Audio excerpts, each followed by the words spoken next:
Hi guys, எல்லாருக்கும் வணக்கம் guys. இந்த வீடியோவில் நம்ம என்ன பார்க்க போகிறோன்னா, ஆஸ்திரேலியா எதிராக 3வது டெஸ்ட் போட்டியை கட்டாயம் நாங்கள் வென்றே தீருவோம். இந்திய அணிக்கோசரம் கடைசி வரைக்கும் நான் போராடுவேன். இது என்னுடைய கடமை.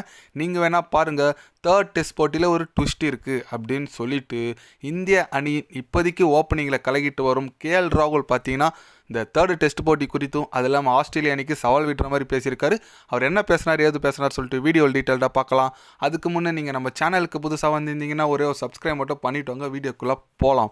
ஆமாங்க, டே 4 பார்த்தீங்கன்னா முடிஞ்சிச்சிங்க. முடிஞ்சோடனே பத்திரிகையாளர் சந்திப்பில் நல்ல ஸ்கோர் அடித்து 84 ரன் அடித்து கேஎல் ராகுல் பத்திரிகையாளர் சந்திப்பில் போனார். அவர் என்ன சொன்னாருன்னு கேட்டிங்கன்னா, கண்டிப்பாக என்னோடய பேட்டிங் நான் இன்னும் இம்ப்ரூவ்மெண்ட் பண்ண தான் நினைக்கிறேன். ஆஸ்திரேலியா போன்ற ஒரு பிச்சில் விளையாடுறது எனக்கு ரொம்ப பெருமையாக இருக்குது. கண்டிப்பாக அதில் நான் ஸ்கோர் அடிக்கிறேன்னு நினைக்கும்போது எனக்கு ரொம்ப கான்ஃபிடென்ட் கொடுக்குது. அதே போல் கண்டிப்பாக இந்த நாளைக்கு ஒரே நாள் தான் இருக்குது. இந்த 3rd டெஸ்ட் போட்டு கட்டாயம் நாங்கள் எவ்வளோ ஸ்கோர் அடிக்கணும் அடித்து நாங்கள் திருப்பி ஆஸ்திரேலியா ஆல் அவுட் பண்ணி கண்டிப்பாக வெற்றிக்கு தான் நாங்கள் போராடுவோம். இந்த மேட்ச் ஈஸியாக நாங்கள் விட்டுற மாட்டோம். கண்டிப்பாக எதனா ஒரு ட்விஸ்ட் இதில் எடுத்துகிட்டு வருவோம். அதே போல் கண்டிப்பாக இந்திய அணிக்கோசரம் நான் உழைப்பேன். என்னோடய கடமை இது. கண்டிப்பாக நான் இந்திய அணிக்கோசரம் கடைசி வரைக்கும் உழைப்பேன் அப்படின்னு சொல்லிட்டு நம்ம கேஎல் ராகுல் ஓப்பனாக சொல்லியிருக்காரு. அதாவது என்ன சொல்கிறாருன்னா, என்னோடய கடமைங்க இது, என்னோடய நாட்டுக்கு நான் செய்கிற கடமை இது அப்படின்னு சொல்கிறாரு. ஆனால் அவர் சொல்கிற மாதிரி கரெக்டு தாங்க. ஏன்னா இந்திய அணி பார்த்தீங்கன்னா 51க்கெல்லாம் 4 விக்கெட் இருந்துச்சு.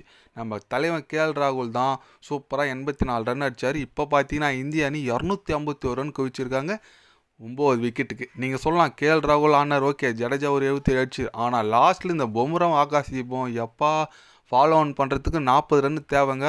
லாஸ்ட் விக்கெட் பார்ட்னர்ஷிப்பு 40 மேலே போட்டு நம்ம ஃபாலோ ஆன் தவிச்சிருக்கோம். ஏன்னா ஃபாலோ ஆன் கண்டி ஆயிடுச்சு. திருப்பியும் இந்திய அணி பேட்டிங் ஆடிருக்கோம். ஆஸ்திரேலியா நம்மளை நாளைக்கு முடிச்சுட்ருப்பாங்க. இப்போ ஃபாலோ ஆன் நம்ம கடந்துட்டனால அந்த ரன்னை ஆஸ்திரேலியா அணி திருப்பி பேட்டிங் வரணும். மேக்ஸிமம் நாளைக்கு சீக்கிரமாக ஃபஸ்ட்டு செக்ஷன்லேயே ஆஸ்திரேலியாவை அப்படி இப்படி போட்டு எதனா விக்கெட் எடுத்தனா கொடுக்குற டார்கெட் நம்ம சேஸ் பண்ணுறதுக்கான வாய்ப்பு இருக்குது. ஆனால் இது கேட்டால் கொஞ்சம் ரேரு தான். மேக்ஸிமம் மழை வந்து ட்ரா ஆகிறதுக்கு வாய்ப்பு இருக்குது, இல்லைனா போட்டியே ட்ரா ஆகும் அப்படின்னு சொல்லிட்டு சான்ஸ் இருக்குது. நம்ம வெயிட் பண்ணி தான் பார்க்கலாம்.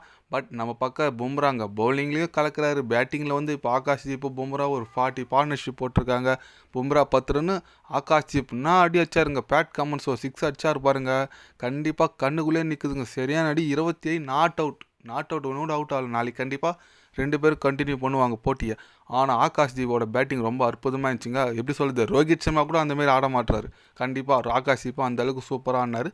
இந்திய அணி கண்டிப்பாக நல்ல ஒரு ஸ்டேஜில் இருக்காங்க, அதில் எந்த விதமான சந்தேகம் இல்லை.